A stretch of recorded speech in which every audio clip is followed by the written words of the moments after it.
This video is for all the people that it takes a little bit longer to go to sleep. So here is an hour of Reddit stories and Minecraft. Am I the a-hole for reacting badly to my friend's religious remark at a funeral? My 24 female friend, 25 female, came to a funeral for my mom, who died of cancer around Christmas time. She came over to give me her condolences and asked about the details of how my mom passed. I told her it was my mom's second battle with cancer and how she had lots of complications. She said to me, "I'm so glad nothing like that has ever happened to me or my family. We are blessed and highly favored. God doesn't play about us." Wow. I am physically shaking with rage just reading that. How could you even say that to another person? Essentially implying they are not as good as you. The original poster continues and says, "This made me extremely angry. I said, glad to know your God plays about my family and all the other people in the world dying of cancer." Honestly, a solid response. Probably something similar to what I would have said. I caused a scene and got really upset. She and her family said I'm wrong for attacking people just being kind and offering their condolences. And that's probably why God didn't look after my mom. There's no way someone actually said this, right? So it's not just your quote unquote friend that is delusional, it's their entire family. Got it. I said that I want them gone from the funeral. Since then, I haven't spoken to them or any of the people defending them. Am I the a-hole? Straight up, no. If that's condolences, don't ever give me a condolence. Ever. I don't know how you can tell somebody that's grieving the loss of a loved one that they just weren't loved as much by their God as they are, and that's why they died, essentially, that you can even call that a condolence. So, I would hope that this person, the original poster, has not talked to them and will not talk to them ever again, because that's actually ludicrous and so below the moral standard of what I would consider friend in this situation. Okay, we have to move on from that last story because I don't know if I can take that.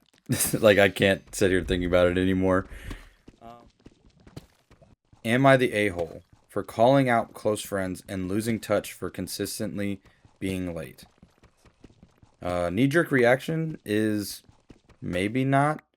I'm a very punctual person myself, so it does tend to get on my nerves when somebody isn't where they say they're going to be at the time that was agreed upon.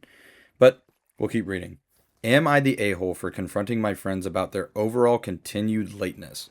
My wife and I have been friends with another couple for about 15 years. We met just after college and stayed close into adulthood. Over the past few years, we noticed a pullback from them in terms of making plans. We were always the ones reaching out. Occasionally, they'd even add another friend to plans without even asking. One time, when we bought our first home and invited them over for the first time, they randomly said another couple, who we didn't know, would be coming too. So we canceled and set another time. Bringing somebody that is uninvited is like genuinely kind of crazy, especially if you do not know the person. I can't imagine going to somebody's house and then bringing along somebody that they don't know. It has to at least be a mutual friend. The story continues. Around the same period, they became constantly late. It started as 20 minutes and slowly became an hour or more every time. They even once kept my pregnant wife and me waiting at a restaurant for an hour where no one could be seated till all guests arrived. We mentioned timing politely over the years, but always let it go. After we had our child, this became more stressful. A planned 2 p.m. lunch would regularly turn into a 3:30, throwing off our kids' eating schedule. We brought it up gently once more, but nothing changed. I feel like there's a way to go about this, and so far, this is like the easiest, nicest way to do it. But me personally, I don't know if I could be this nice about it because one time is one thing, but like constantly happening, it's like at this point, schedule for when you know that you're going to actually be there, and then we can show up. Tell them 2:30 and go at 3:30, and if you get there after them, who cares at that point, right? They continue. Over the past year, every time I tried to hang out one on one with the husband, he'd be at least an hour late or would text shortly before saying work came up and he'd let me know, quote unquote, then never follow up. It started to feel disrespectful, so I stopped making the effort. About 8 months ago, we invited them over for lunch. Both wives were pregnant at this point. Lunch was set for 2 p.m. At 2:20, we checked in since they hadn't arrived and they said they had just left. It takes at least an hour and a half to get to us. My wife texted that we should reschedule since it would be very late. They didn't respond and showed up over an hour later anyway. I answered the door and told them we couldn't hang out that day and that we couldn't keep doing the lateness anymore. They had brought a gift for our child, apologized, and seemed shocked and left. Well, yeah, what is there to be shocked about? The people that you consistently don't make time for are fed up with you. 2 days later, I reached out to them to thank them for the gift and explained that while we value their friendship, the chronic lateness has been hurtful and made us feel like an afterthought.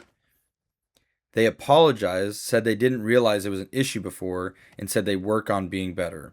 I emphasized that we still appreciate their friendship. After that, communication mostly stopped. They never made that effort. We had our kids and exchanged mild congratulations, but haven't seen each other since. I've noticed on Instagram that they've continued hanging out with other friends, so it doesn't seem like a general life overwhelming thing. Curious on everyone's thoughts. Well, my thoughts are good. Now you don't have friends that don't want to actually hang out with you. You can focus your energy on people that do want to be around you and will be with you at the agreed upon time. So there's no more having to worry about this. I see this as a total win for the original poster, but I don't know. What do you guys think? Am I the a-hole for my daughter calling her grandma Nana? My daughter is 2, and we always had her call my mother-in-law Nana. It was only because she couldn't pronounce grandma when she was first learning to talk, and I didn't really think of any other names. My sister-in-law told me that when my daughter was little, that her children called her own mother Mimi, and she didn't want them to get confused, so we chose Nana. A while ago, my brother-in-law and sister-in-law had to go no contact with my brother-in-law's biological mom. Their 5-year-old son used to call her Nana as well. My sister-in-law has been pressuring me since I've had my daughter to refer to my mother-in-law only as grandma, because she doesn't want him to get confused or sad if it ends up having to be explained that he can't go see his Nana because they are now no contact. I hope this is making sense. I'm not going to lie, this is a bit confusing. So to my understanding, the mother-in-law of the original poster is called Grandma, or the preferred name is Grandma. However, her daughter, the original poster's daughter, is calling her Nana because she doesn't know how to say anything else. And the sister-in-law wants her to call her Grandma because the sister-in-law has a son that calls his other grandma Nana, which he doesn't talk to anymore. So I'm guessing this is to save face with the kid so they don't have to explain to him why he can't go see his Nana. I don't know. It seems like a pretty wild request to me so far. I think it's a kid. Just let them say whatever they want. Let's continue. I try to refer to my mother-in-law as grandma in front of the kids, but my daughter is only 2. Honestly, it's really cute how she says Nana, and it's a special title that we've adopted for my mother-in-law that now feels hard to separate with. So other than the fact that she's 2 and probably wouldn't make the switch to grandma so easily, I am reluctant to change it for her because it's special to her. That's her Nana. I understand the heartache that my brother-in-law and sister-in-law had to go through with this no contact thing, but I don't feel that it is fair for us to comply with this. My brother-in-law has never expressed this concern to my husband. They are stepbrothers, by the way. So, am I the a-hole? In my eyes, no. I think it's semi-ridiculous to ask a 2-year-old to stop calling their grandma Nana or Mimi or grandma or whatever the heck they want to call them. Because, like, at the end of the day, who cares? I mean, as an adult slash parent, I think it's very important that you explain things to your kids. And so keeping this information away from your son is only going to cause more problems down the road. And kids are like not dumb. So I feel like it's a little insulting to just assume that they would be like uber confused by this idea of no contact with his other grandma. Because at the end of the day, the conversation you're avoiding is, oh, sorry, bud, we can't go see grandma anymore. And it's really not that hard or too much to ask to, you know, tell the kid that. They probably want to understand it first, but as their life goes on, they will become used to it and it won't even be something that you have to address. It will just be normal to them. Personally, just let the kid talk, Let's not stunt the kid's speech. Am I the a-hole for not wanting to attend my friend's wedding? Oh boy. Weddings are fun. Why would you not want to go? Am I the a-hole for not wanting to attend my friend's wedding? I'm 26 years old and I'm feeling really conflicted about this situation. One of my friends is getting married in about 2 months, and while I'm genuinely happy for her, I'm seriously considering not going to the wedding, and I'm worried that this might make me a bad friend. Here are the reasons. First, she did not invite my partner. You can just have a +1, right? I don't see the issue with bringing your partner anyway, as your +1, of course. But let's keep reading. We've been together for 5 years in a long-term committed relationship. Other guests were allowed to bring their partners, so this felt hurtful and made me feel like my relationship wasn't respected. Are you saying that they were all individually invited? I guess that would make more sense. Second, the wedding will take place in another city about a 4-hour drive away. To me, that's not a big deal, especially for a wedding. Like, you're going to be there all day anyway. You can make the drive. I mean, some people do have to get hotels and stuff, but I feel like for a wedding, it's not that uncommon. This would involve travel costs, probably accommodation, food, and other expenses. Like I said, I feel like that's expected with going to any wedding. Finally, I'm currently in a very difficult financial situation. Before the month even ends, I'm already about $1,000 in debt. This is the reason why you shouldn't go. If you cannot afford to go to a wedding because you have some sort of obligation, especially money obligation, you should not be spending a lot of your time doing anything else but getting yourself into a better place with that stuff. At least in my opinion. I'm not saying that nobody should do anything if they're in a bad situation, but you have to recognize when your situation is so bad that you have to do something about it in the moment. The original poster continues and says, attending this wedding would add more financial stress when I'm already struggling to cover my basic expenses. I feel torn because I don't want to hurt my friend or seem unsupportive, but between not having my partner not invited, the distance, and my financial situation, I don't feel like going comfortably. Am I the a-hole for not wanting to attend my friend's wedding? This is a tricky one, but overall, I would just say no. At the end of the day, you don't have to go to a wedding. And if that makes or breaks your friendship, it probably wasn't a very strong friendship in the first place. If they really are your friend, they will completely understand just by you telling them, I can't go because of a money situation, and I hope you understand. I don't know too many friends that I would even get invited to the wedding to that wouldn't understand if I couldn't make it for simple reasons like this. I think everybody has their own lives, and at the end of the day, somebody else's wedding isn't at the top priority of that list, and you shouldn't make it one. I think being supportive as a friend is important and like celebrating your friend and their partner. However, I do think there comes a point when you have to look at yourself and be reasonable and understand that it's not the end of the world and it shouldn't be the end of a friendship.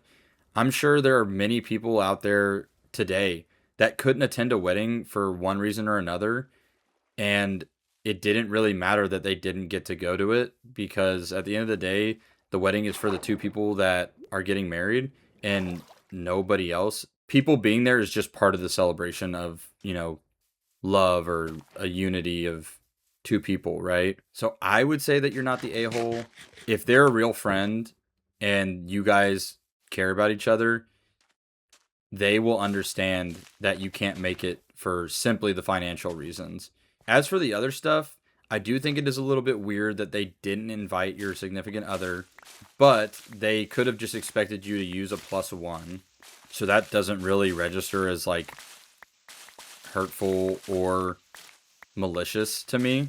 They just maybe assumed that they would be your +1. But I don't know. This one's tricky. Am I the a-hole for not canceling my plans when my friends assumed I would? I, 25 female, have a close friend, Lena, 26 female. She's more spontaneous and emotional, while I'm very much a planner. So a few weeks ago, I told her I had tickets to a small event I'd been looking forward to for months and had already taken time off of work for it. A few days later, she called me stressed because her cousin scheduled a last minute birthday dinner on the same night and said she really needed support. She then said, I figured you'd come with me instead.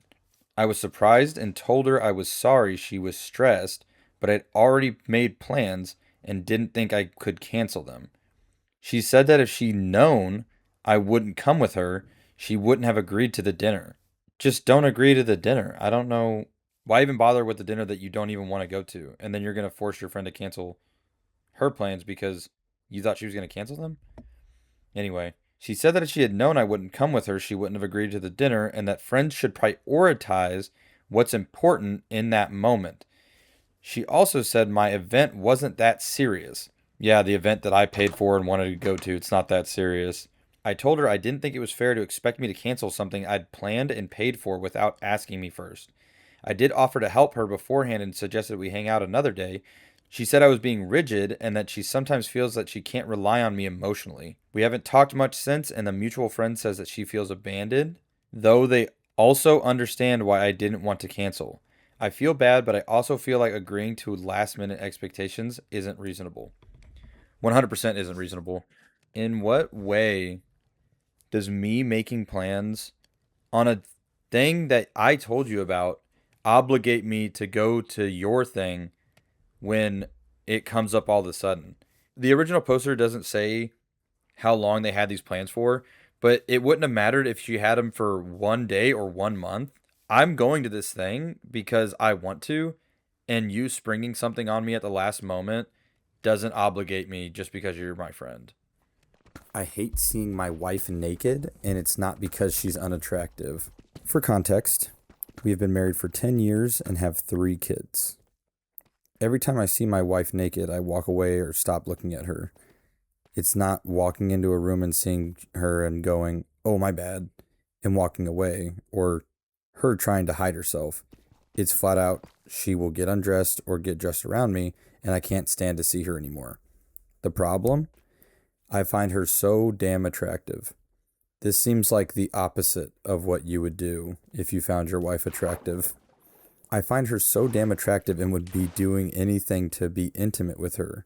She is beautiful, always has been, but we aren't close anymore. It's not her fault, it's not my fault, but there is such a disconnect, it's painful. There's been no infidelity. Our kids are all over the age of 4 now. And since we had our last boy, we haven't been intimate in almost 2 years now. We both are hands-on parents and work full-time. I'm just getting to the point of not wanting to be around. I feel lost and alone, and anytime I bring it up, nothing changes. I'm just so sad to be with somebody I love and yearn for, who I am so distant from.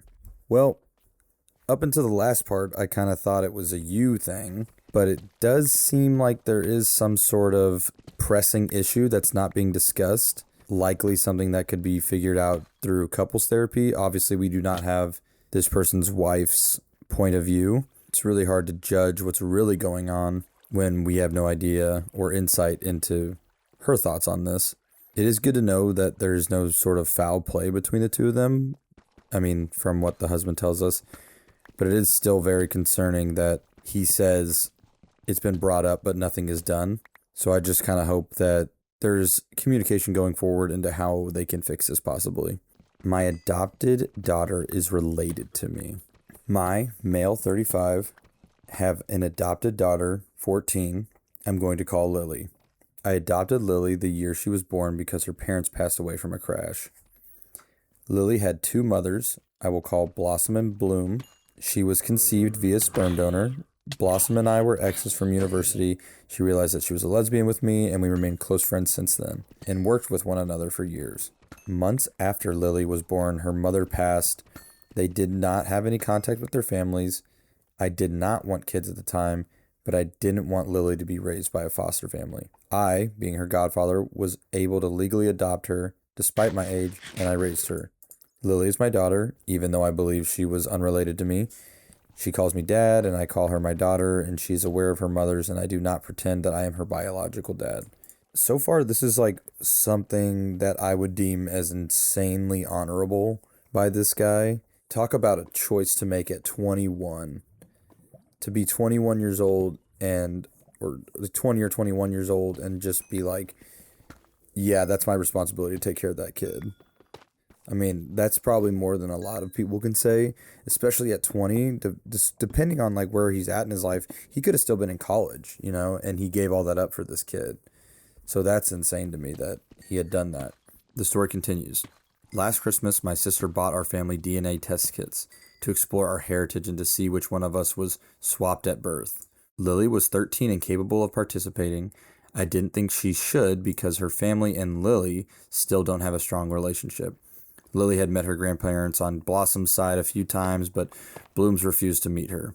I didn't want her to hurt Lily by revealing questions that she might not want the answer to, but it turns out I was the one who got hurt the most.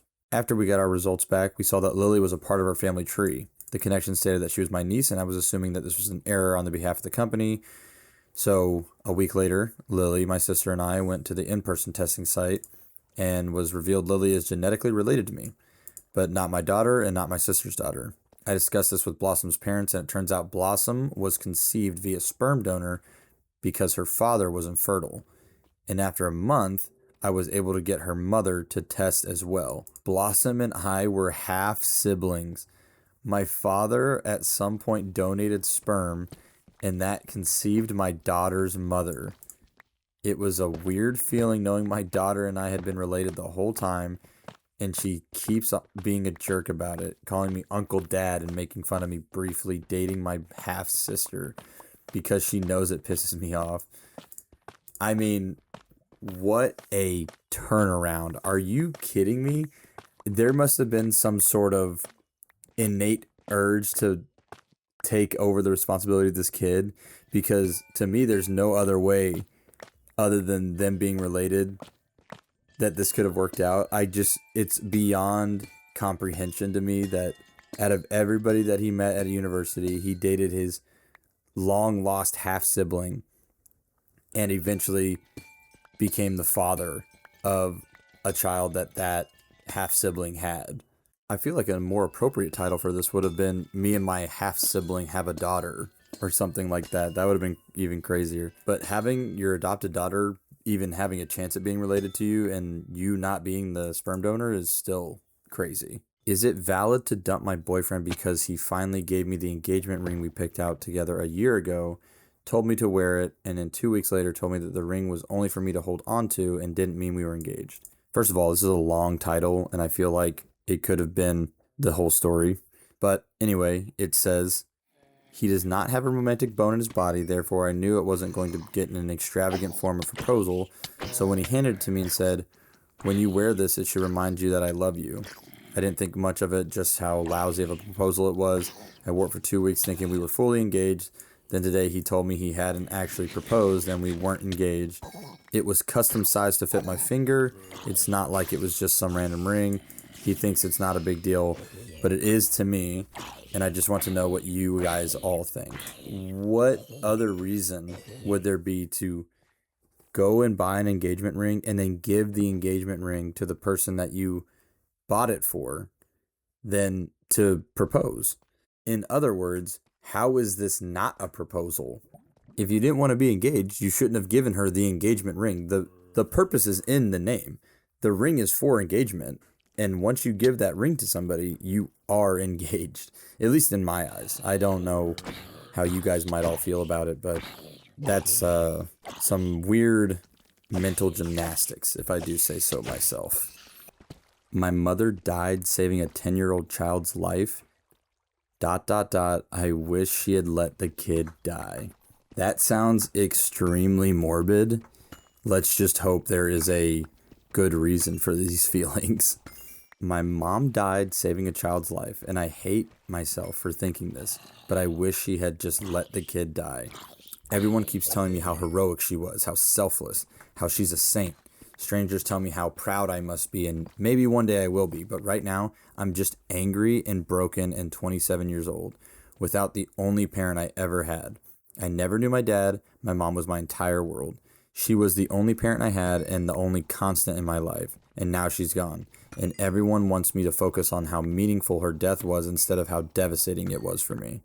As somebody who has lost a parent, I mean, I can't relate to this 100% because I do have both my parents in my life, or did have both my parents in my life. But as somebody that has lost a parent, regardless of how other people will speak about that parent, so I can relate to the feeling that nothing that they could possibly say to you will really, lift your spirits.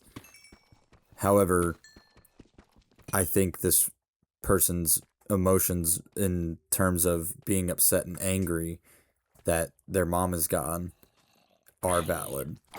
The post continues, she won't be at my wedding. She won't be there to meet my kids if I have them. I won't hear her voice again and give her advice or feel like somebody in this world knows who I am the way she did. All that is gone forever. And yes, the child is alive because of what she did. I understand that. I know how it sounds, but the child isn't my child. The family isn't my family. I don't know them. I wish my mother was alive instead. I wish she saved herself instead of a kid whose parents weren't watching them during the incident, being vague for privacy. I don't care that the kid is alive. I want my mom back.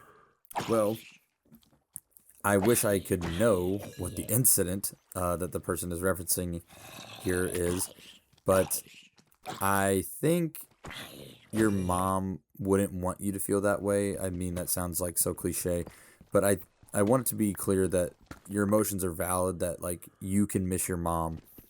But I think two things can be true. I think you missing your mom is a byproduct of the grief that you're feeling, and that's completely normal. But I think you should also look at it as how caring or loving of life that your mother was to have put her own at risk to save somebody else, just even a chance at saving somebody else's. So I think there is some, silver lining here to look for, even though it may feel like there's only bad because your mother is gone. Your mom did something that was extremely selfless and deserves a lot of gratitude. And I think one day that you will understand how to process this loss better. But as of right now, I think it's completely valid to be upset and missing your mom. But maybe we should loosen up on like the wish that the kid was dead part. I don't know. That part's a little self-centered. Obviously, nobody's life is more valuable than another's. These are the events that played out. And I think it's unfair to wager that your mom's life was more valuable than the kids that she saved. That's just how I feel about it, but let me know what you guys think in the comments. I, female 22, just found out that my fiance, male 22, and I are related, and we don't know what to do. This is going to be a long story, so strap in, folks.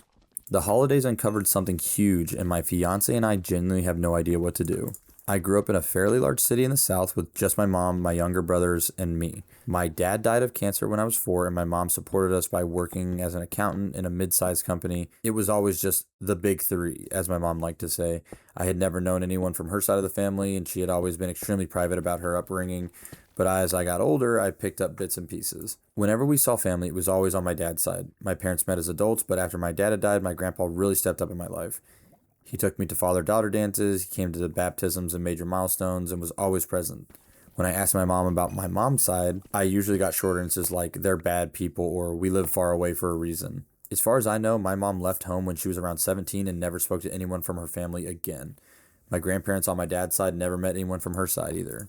Almost 4 years ago, I got into a great university far from home. My grandpa drove me down to the campus and helped me move in. During orientation, I met Tom. We clicked instantly, same humor, same values, and a connection I had honestly never felt before. We became best friends very quickly and soon started dating. Tom is also from far away, but our hometowns are extremely far from each other. Over the years, I spent some holidays with his family, and he spent some with mine. My mom and my brother and my grandpa all adored him, and we were very vocal about wanting him to marry me. Last year, his parents even gave him a large gift to help pay for an engagement ring. He proposed this past August, right around the anniversary of when we met. We are planning to get married in June, shortly after we graduate. Last piece of context before the actual problem, Tom and I became sexually active around a month ago. We were both virgins and we had met and had decided we want to wait until marriage. After he proposed, we decided together that we were comfortable taking this step, especially since I am on birth control and we were already planning on the wedding. Our parents assumed that we were waiting, but no one has ever directly asked until now.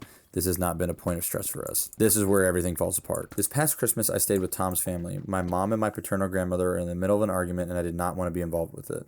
And my mom was completely fine with me going elsewhere. While at his family gathering, his mom's parents came over, and we were having a big holiday meal, opening gifts, and having a great time. They even had given me several gifts with their last name on them. At some point during the evening, Tom's grandmother made a comment to his mom, who I will call Melissa. She said, "Melissa, do you remember when you and Rachel got me that planter for Christmas?" I leaned over and asked Tom who Rachel was. He looked confused and said it was his mom's twin sister, who disappeared years ago. He had never met her. I immediately felt uneasy.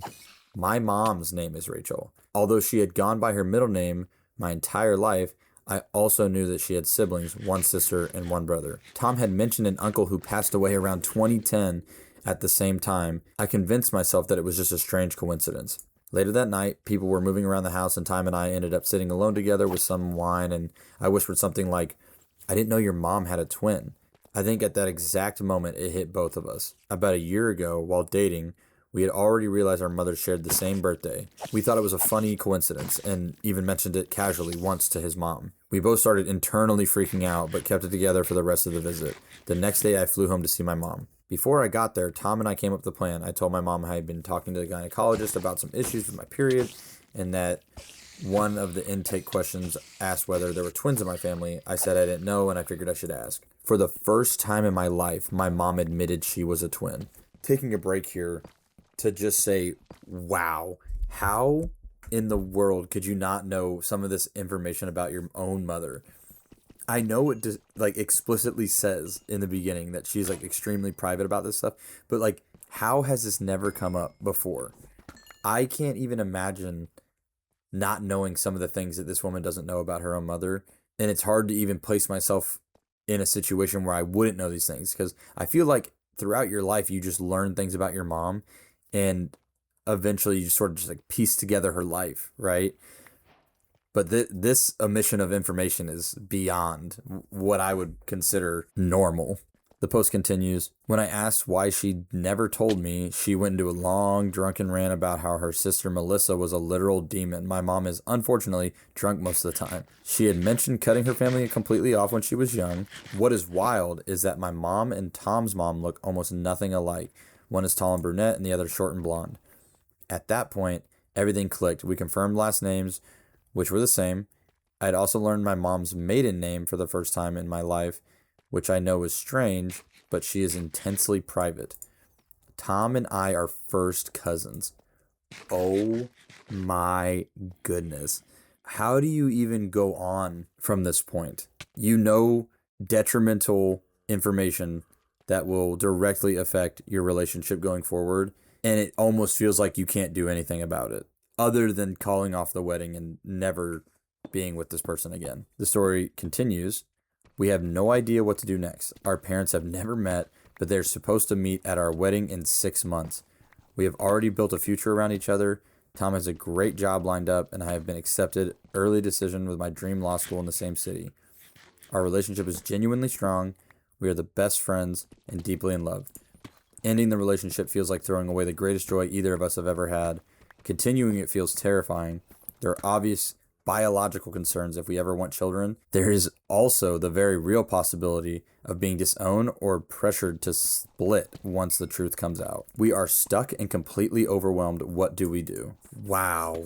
I feel like that's all I can say is wow, because this sounds like a movie almost. Like, it's an unbelievable type of story, but it's almost too insane to be made up. I don't know whether to feel bad or happy for them. Bad because, you're potentially losing the so-called quote-unquote love of your life, even though it is your first cousin. But also, this is maybe a good thing that you found out now, so that you don't have to continue your life not knowing this information, and can, for the greater good, avoid a huge mistake, in other words.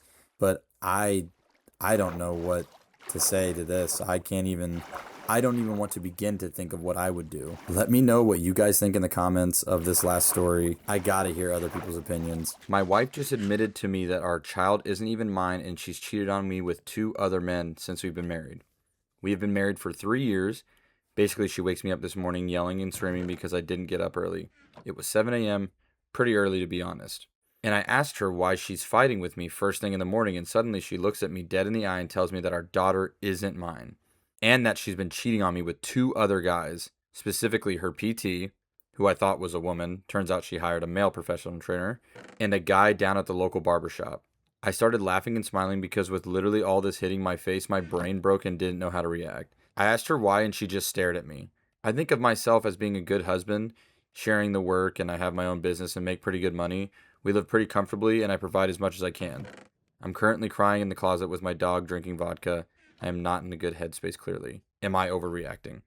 Well, my friend, I am very sorry to hear that. It's a very horrible thing that has been done to you for what seems like no reason.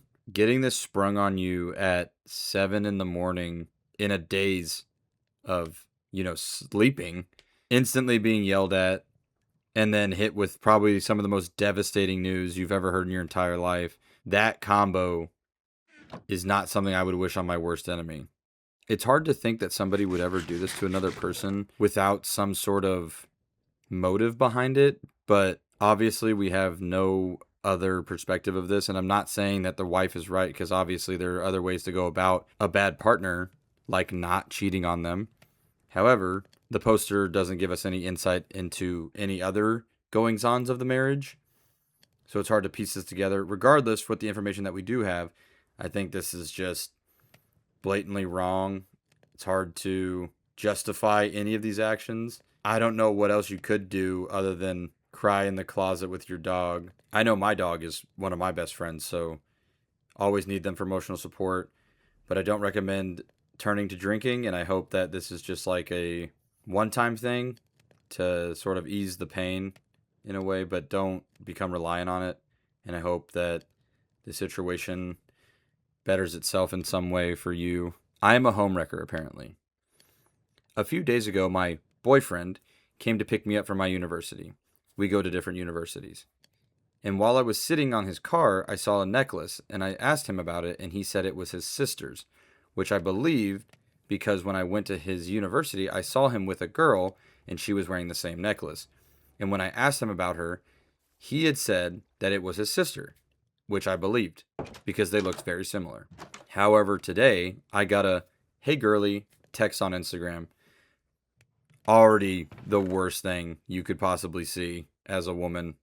From what my female friends have told me, this is the worst thing.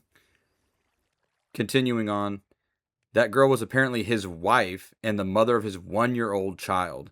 What is up with the theme of cheating today? I was not prepared for all this adultery, if you will. Continuing on again, I checked her Instagram and I saw so many photos of her with his family, and I saw a specific photo where she was with his sisters and they were wearing the same necklaces. So yeah, I talked with her and figured out and obviously blocked him. I'm in so much shock in this situation, and it isn't even sinking in with me. I don't think that you're in the wrong. I mean, because how could you have known? He did a pretty good job of hiding it, from what I understand of reading this. But to all of you out there, if you're watching this, don't know why you would be, who are cheating and covering things up, Just a random know sidebar. That everything will come to single light eventually. sentence It took doesn't me matter so how long hard you try to record It doesn't matter because I cannot who say you do or do not verbally tell. Something will happen, and inevitably, you will be caught. As for the original poster, obviously horrible situation to be put in.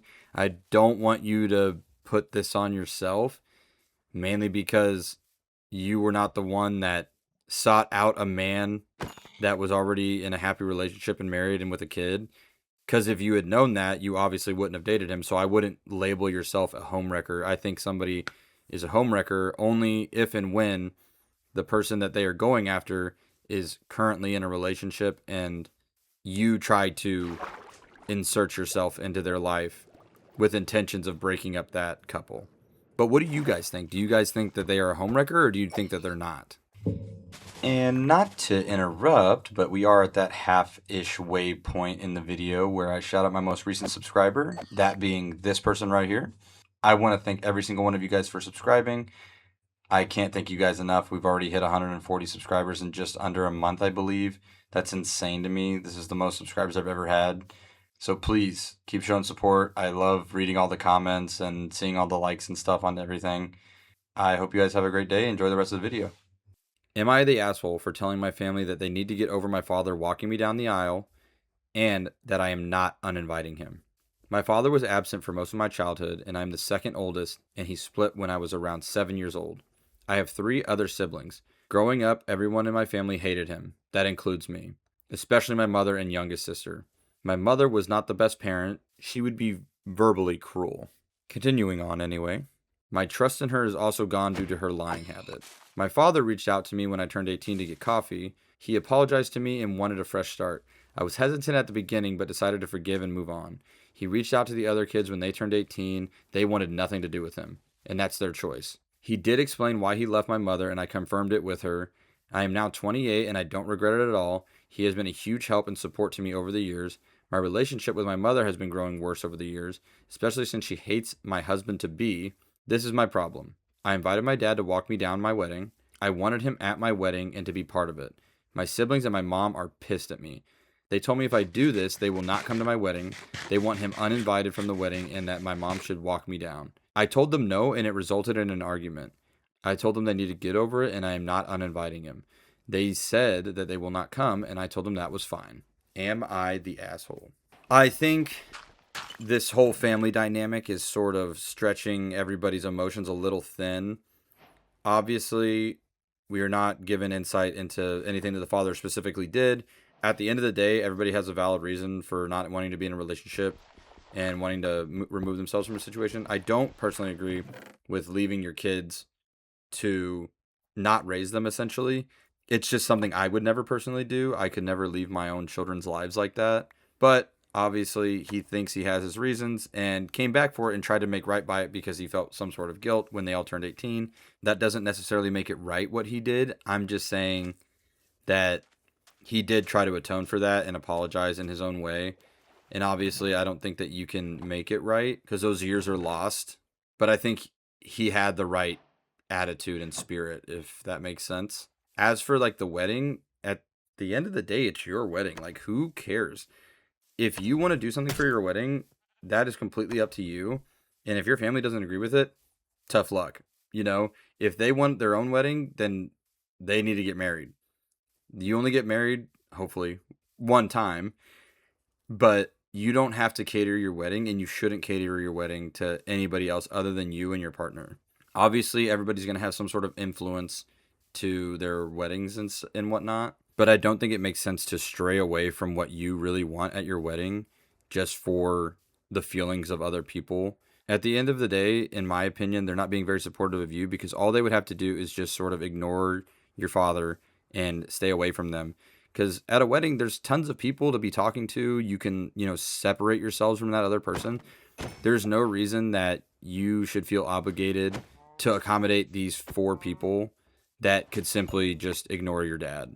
And it's not like your dad's going to be trying to mingle with them the entire night. And like you could probably make accommodations to make sure that they aren't near each other, like at the tables. I don't know. That's just me, but whatever. My mother threatened that she could take my fiance and he put her in her place. My mother and I have never really been close because she has always seen me as either her property, like a chair or a jacket, or B, her competition in a game that I have never been interested in playing. My family and I are currently at odds because I refused to attend my cousin's birthday party this year and instead attended my in-laws' anniversary. I took a personal day today and was just doing laundry and enjoying a book while my fiance was working in his office. And my mom came over unannounced. I let her in and asked her what she wanted and told her that she could have called first. She ignored that and asked me who I thought I was by declining to attend my cousin's birthday party. I asked her why it was so important that I show up to a party of someone I barely talked to. So what I'm getting from this is that you didn't go to a party of someone that is maybe a distant relative and the whole family is up in arms about it. I probably would have done the same thing. Don't get me wrong. I am close to some of my cousins, but if I got an invite from like a second or a third cousin, or even a cousin that I don't talk to at all, I'm probably not going to show up just because it's probably out of my way and not in my schedule to go to that party. And it's not really my obligation to go to it either. Sometimes invitations are just purely out of courtesy because you're a part of the family, but that shouldn't obligate you to go. Now, if this was somebody that, I was close with, or like that you're close with, which was just stated that you're not, probably going to go to that party to, make them feel loved and whatever else. But I still see no obligation with this so far. The poster continues, we speak to each other less than 3 times a year. Why is everyone tripping? I will not be making or breaking his party. She said that he wants me to be there. That's why. I asked why. My mother then told me I don't know, and just went on a tangent. She says to me, you think you're better than me because you got some racially explicitive to want to marry you? Oh my God. So your mom called your fiance a slur, and this isn't the end of the story? Oh my goodness. Continuing, you think you're better than me because you have some fancy ass education. You're just some blank blank. I'm just going to insert the words not cool promiscuous person as a substitute for the real words. I'm not going to say these words. And I need to watch my step because if she wanted him, she could have him. Side note, my mother feels this way because my fiance is closer to her age than to my age. I was about to tell her off, but my fiance walked into the living room laughing. He told her that he wouldn't have chosen her for a one-night stand, much less for her partner. W partner. What are we talking about? Gave this mom a reality check of the century. He told her any woman whose moral compass allows her to say what she just said and not feel guilty about it is not someone that he would align himself with. And then he told her she was just projecting because with 4 children and with 4 different men, the only promiscuous person in the room would be her. And he chose me because of who I am and my determination and backbone, which I have in spite of her and my family trying my entire life to break me. He then told her that I am not lucky to be with him and that he is lucky to be with me, the original poster, and then escorted her out. The post basically ends there and kind of rambles on about the current situation of like the family. Nothing important. But all I got to say is I think you chose the right partner. This is like the exact epitome of what you want in a partner, right? Somebody that's going to stand up for you in times of desperate need where it seems like nobody else is going to have your back. They have your back. And honestly, like the insults that he threw back at the mom are just perfect. And that's why you don't want to be a hypocrite. I still can't get over the mom being blatantly racist. And that sort of that sort of went unchecked. But what are you going to do? But yeah, W partner for sure. My husband had an affair with my little sister. Just before we even start this, I don't know why affair is in quotations. I don't know what we're about to get into, but I feel like affair is pretty cut and dry. They either did or they did not. Anyway, the post starts, my life will never be the same after this. We've been married for 2 weeks, not a very long time. My 27-year-old husband has been sleeping with my little sister behind my back. You guys got 2 weeks in and he folded after 2 weeks. How long did he know your sister before this happened? Because did he just wait for you guys to get married to do this? The post continues. She is 17 years old. Legal age of consent, but she's still a baby. She is still a baby is putting it lightly. She's not even 18. I don't know where this person's from, where the legal age of consent is 17. I know it's different in some states. But here in the U.S., like I think it is insane that anybody under the age of 18 would be targeted by somebody that is married and 10 years older. I'm not excusing it for any age, but you just got married and you couldn't have gone outside the family to do this? You shouldn't have done it at all, but the little sister is wild. The post continues, we just found out that she's 1 month pregnant and she refuses to say who the father is. Yesterday, my parents asked me to come over. Apparently, they installed a monitoring app on her phone, and that's how they found out that he is the father. Oh my God. So not only are you only freshly 2 weeks married, but this baby was conceived before the wedding, at least by 2 weeks. So that means that in all this preparing for a wedding and going through everything and making sure everything was right, going through with the wedding, they were having an affair behind your back, and she got pregnant with his baby. I feel so bad. I feel so bad for the 17-year-old in this situation. I don't know the emotional states of every single person mentioned in this story, but what I do know is I think it's very easy to say that she was manipulated in some sort of way into this outcome. But not only that, she is now pregnant and has to deal with the choice of having a baby, not to mention whatever aftermath is going to come from this should be divorce with her own sister's husband. Does that mean that you just pick up where your sister left off and be with the guy that cheated on your sister and have his baby and start a family with him and get married to him? That's just, I can't say that's a good game plan. I'm sorry. The post continues. My sister is saying that she is sorry over and over again. My husband also apologized, saying that he made a mistake and wants us to go to counseling and stay married. I didn't say much. I told him I'm filing for divorce and I'm not changing my mind. Duh. Grass is green. Sky is blue. I don't know what you would do in this situation other than divorce. This is clearly not a marriage that can be saved. It took literally 2 weeks before that for the relationship to absolutely devolve into him cheating on you. I can't even believe what I'm reading. I need to hear your guys' opinions on this ASAP. So please leave a comment. I can't even begin to express the amount of rage that I have just reading the story. Hey everybody, I got a new microphone, but I have been tweaking the settings and I recorded this not realizing how bad it sounded. So I did my best to edit it to make it sound tolerable. But other than that, I'm just going to be terraforming today and reading Reddit stories. Please bear with the sound quality. I promise it will be better in the future. All right, here we go. Story 1. I got a Tinder hookup pregnant. I, male 25, accidentally got my Tinder hookup, female 32, pregnant. The condom broke and she says that she thinks she's pregnant. It's been about 10 weeks since we were together, and she sent me a picture of a pregnancy test. I currently have no kids. She has 2, and this was supposed to only be a hookup and nothing more. Not sure how to feel, just looking for honest truth to this. This is a bit of a short one, but I feel like there's a lot to be said here. I think there needs to be a serious conversation between the two of you about what this relationship between you looks like. More or less, is she going to be having this child? And if she does, what does that mean for you two? And if she is going to have this child, what does that mean for you two? Are you two going to have a relationship after this? Based off of what the original poster says about it only being a hookup, it kind of worries me that there's no actual romantic substance here, and that's a horrible environment for a child to grow up in with parents that share no romantic interest in one another other than, relations. I also see this as wildly irresponsible on both parties' side to not take preventative measures more than a condom to ensure that this doesn't happen. I don't know what sort of truth that the original poster is looking for. I think the truth here is that you have a baby on the way and now you have to figure out a way to deal with it.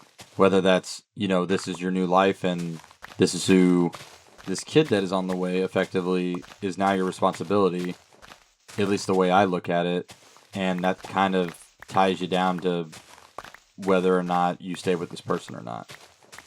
It is a very complicated situation, and I can only hope that it results in an outcome that is the best for everybody, where all parties are satisfied, whether that means she doesn't go through with the pregnancy or the baby is put up for adoption or some other third option that actually ends up with you guys in a relationship. This one is extremely tricky, so I'm interested to hear what you guys all have to say about this. Definitely leave a comment about that. Story 2. My friends deceived me about a trip and went for it to my family's holiday house. I am 22 female. My family owns a holiday house that me and several of my friends have visited a few times. One day, an old friend of mine, male 20, wrote to me that he had a few friends that would like to visit the place. Manny is from a friend group that I got estranged from over time. But in respect of old times, and as our relationship didn't end badly, I agreed to reserve it for them for a few days. Fast forward to the day that it arrives, and they all get to the house. They were looking for something at the house and had to write me to find it. Instead of him asking, my BFF, 23 female, wrote to me asking for the thing. Mind you, she is not from the friend group I thought was arriving at the house. I had no idea that she would be there, so I went to the chat of his friend group to find out what was going on. The chat was completely empty of any clue about this trip. No, when are we going? No, what board games are you taking? Types of text there. The people from his group chat clearly weren't the ones going on this trip. So, being confused, I wrote her asking what was going on. I thought since he wrote me about wanting to go on the trip, it would be him and his friends going. Well, it turns out that the people that were actually going were my friends, him, and a few other acquaintances. Yes, I may be close with some and less with others, but clearly a group trip I could have easily been invited on. Mainly since it's my family's holiday home.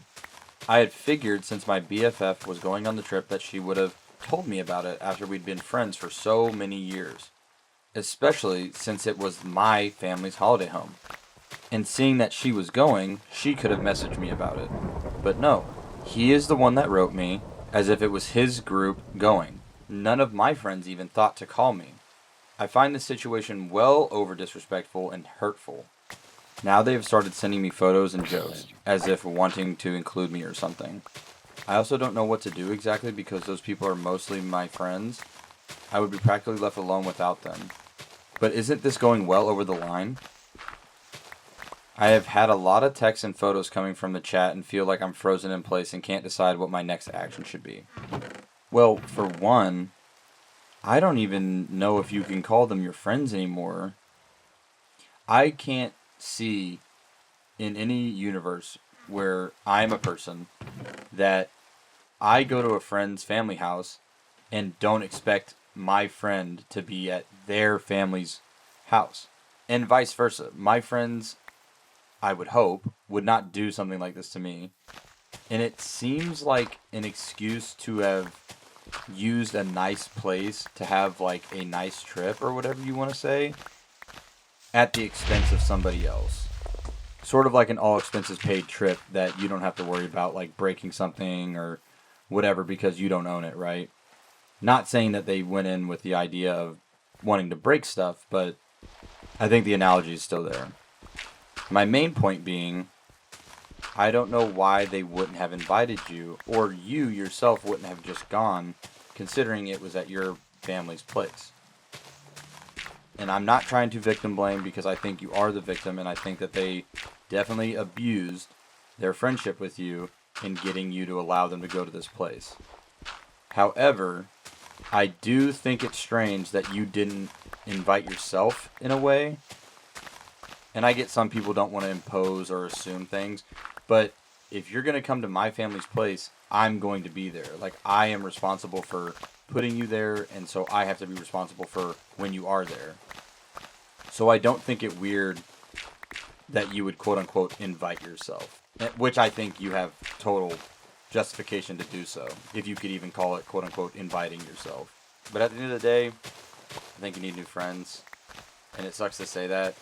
And maybe I'm too harsh, but I would definitely be very upset with my friends. And it's definitely a boundary that I would not allow to be crossed. And I think it just needs to be as simple as, hey, I don't appreciate what you did to me, taking advantage of me and my resources / my family's resources for your own pleasure and leisure, essentially. And I think those emotions would be valid. Story 3. My boyfriend made plans on my surprise date night and effectively uninvited me. I feel absolutely horrible and have nobody to talk to about this. Our relationship has been rough lately. We barely spend any time together and he just plays games with our mutual friends almost every day.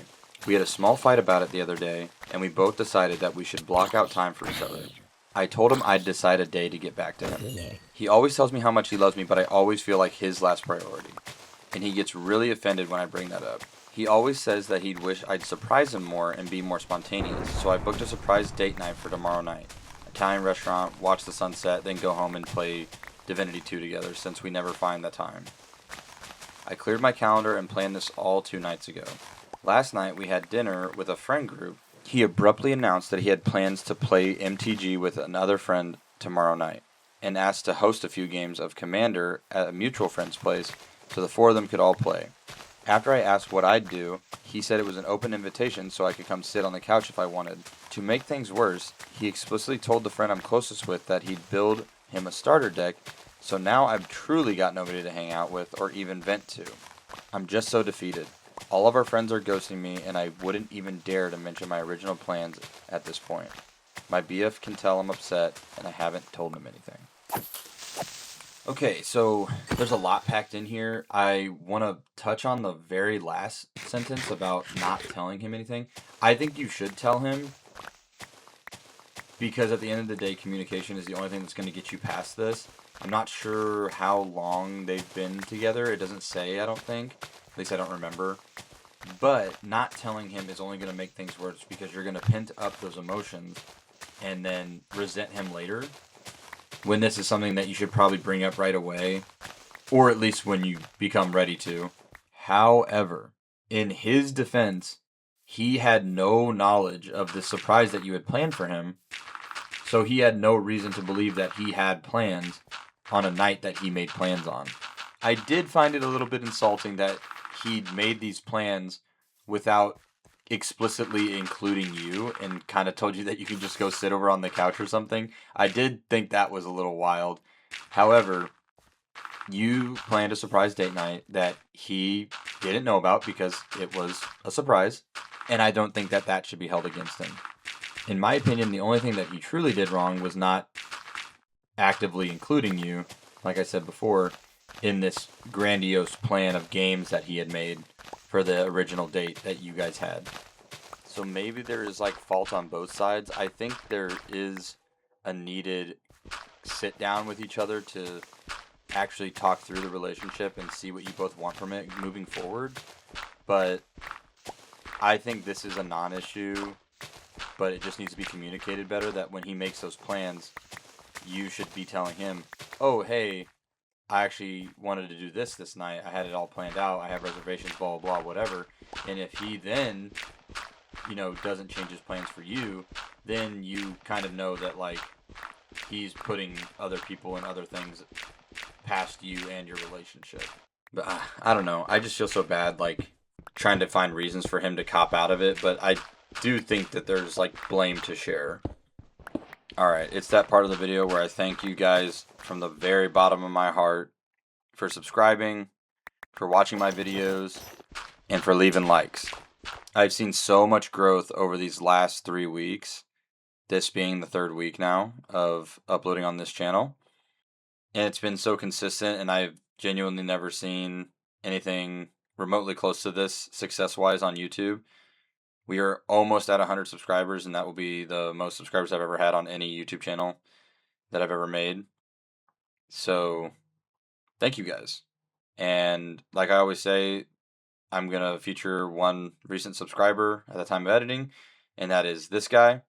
So please feel free to go say hey to them, subscribe to them, whatever you want to do. But this is my way of saying thanks to all my subscribers. I really appreciate every single one of you guys. And I hope you guys have a great day. And we'll get back to the stories now. Story 4. Am I the a-hole for ruining a funeral? My aunt passed away, and I am back in town, so I decided to go to the funeral. She had 2 children, her son who lived with her, and a daughter I will call Sue. They lived in a small town about 2 hours away. It was going to be a family viewing at a funeral home and then gravesite service. As I was signing the guest book, a cousin I hadn't seen in years came over and we started talking. This was in the hallway before you get to the viewing room. Sue came out and shushed us. I was embarrassed thinking we were talking too loud, even though I didn't think so. So we went into the viewing room. There, everyone was sitting and looking at the monitor with videos of the deceased. They had sad music playing and no one was talking. Just sitting quietly looking at the monitor. After about 15 minutes, I whispered to my sister who was in front of me that I was going to bounce. She said that she would go out with me because she had something for me in the car. She and her husband followed me out. Then their adult children and their family followed. My cousin also came out to talk in the parking lot. I noticed other people leaving also. We all talked in the parking lot for a little while. We all talked in the parking lot for a little and then left. Sue contacted me on Facebook and said I ruined her mom's funeral by leaving and taking half the people with me. I don't think I did anything wrong, but apologized and said I had an emergency come up and had to leave. She then blocked me. I feel bad that I upset her at her mom's funeral, but I had never been to a funeral where no one was allowed to talk. Am I the a-hole for leaving the viewing early and having half the room leave with me? I don't know. I think the answer is no, you're not an a-hole. I've been to a few funerals in my life, and, you know, talking about the deceased is kind of part of the process of grieving.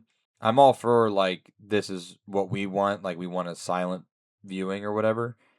But to me, I think she is just upset that her mom is gone, and there's a lot of emotions going on when you lose a parent, and I think that's totally valid, but I think she's struggling to find ways to handle those emotions healthily. I think she's struggling to find a way to handle those emotions in a healthy way, and she sort of just lashed out at the first person she could. I don't necessarily think you did anything wrong. I think you should be able to leave a funeral if you don't want to be there anymore. And I think that you came in the first place is enough to show some sort of support, right? But I would not consider you an a-hole just for leaving. I think it's just coincidence that everybody left with you, that or they thought that the service was over. Any sort of combination of factors could have gone into why everybody else decided to leave. Could have just happened that everybody wanted to leave and you were the first to do it, so everybody kind of followed suit. But no, I do not think that you are the a-hole. Story 5. Am I the a-hole for not allowing my dad and sister to live with us after I just had a baby and their home was ruined by a neighbor's house fire? To start, I need to escape from living with my dad and my sister many years ago. I moved in with my boyfriend, now husband, in college 10 years ago. They're irresponsible, siphon money, and don't take care of anything. My sister is a narcissist, and I have been in therapy for many years. I had a baby recently, and I am writing this post on 3 hours of sleep. I'm exhausted and burnt out. I'm a working mom, my husband works too, and we're still in survival mode. Their neighbor's house caught fire and burned it to the ground. My dad and sister's house was closed. The siding melted, windows cracked, blinds melted, inside smells like smoke. No one was hurt. My dad and sister still have their belongings. Utilities are off and insurance companies are looking into everything. No clue how long this will take or what is going to happen. However, my dad has tons of medical problems and equipment and would probably need to stay on the main floor. There's nowhere for him to stay aside from the living room. And this is where the baby spends most days. Baby is at an age where he will grab and chew on anything, including small parts for medical supplies. My dad would need to use the bathroom on the main floor. He is not careful when he goes, to put it politely. He refuses to clean and has been extremely disorganized since I was born. Medically, it's different now. I can't fault him for not being able to complete everyday tasks. My concern is the possibility of incontinence, and being around the baby is worrisome due to the health concern, as well as me needing to mother my own father on top of my son. My sister and her cat have already been staying with us over the weekend. My dad is considered a displaced senior with medical necessities, so the hospital is taking him for now. They want him out soon. My husband has a mild cat allergy, so we can't keep the cat in the house for long. My sister is disrespectful and rude. I'm used to ignoring her, but my husband is livid.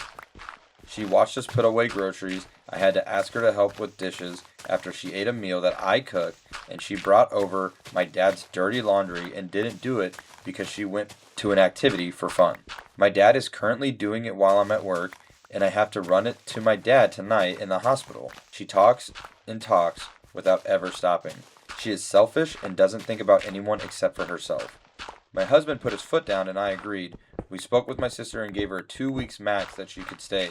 She started to cry, but this gives her plenty of time to work with the landlord, they rent, and the insurance to be placed into temporary housing. I feel very, very guilty though. I have been working on not people pleasing, but I feel like this is different. But I can't do this. I'm already at the end of my rope. I need to put my son first. I can't do more than this. 2 weeks is even difficult. Am I the a-hole? I would say no.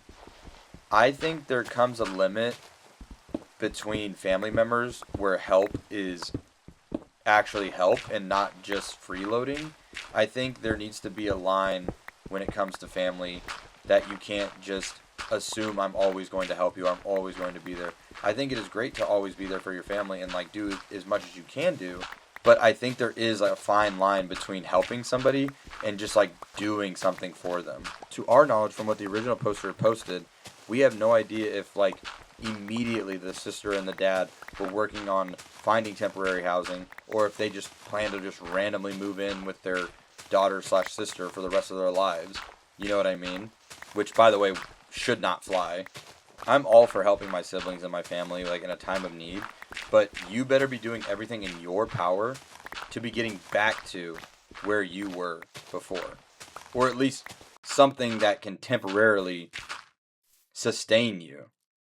That's not even to mention that you're caring for a newborn child, or not necessarily newborn, but like a new child, like you're still adjusting to your life with a child. And that adds a completely new layer to this, where you're looking out for the baby's safety as well as your own well being. And having to pick up after them is kind of like the final straw for me. Because if you're going to be living with me, you better be doing your fair share of chores. I shouldn't have to be doing your laundry. You should be doing your own dishes, etc., etc. But I don't know. That's just me. I got to hear what you guys think in the comments. This is not necessarily a tricky one to me, but I'm interested to see how far you guys would go for your family members, so please let me know. And with that, that is going to be the end of this hour-long video, a little bit more than an hour, but I hope you got your use out of it, whether that was watching till the end and reading all the stories with me, or you're sleeping and I'm influencing your dreams. Either way, I appreciate all the support. Please continue to like and leave comments, guys. I read all of them. I like interacting with you guys. It brings me a lot of joy, and I hope you guys know that I have a whole bunch of more content coming your way. But other than that, leave a like, subscribe, and I will see you guys next time.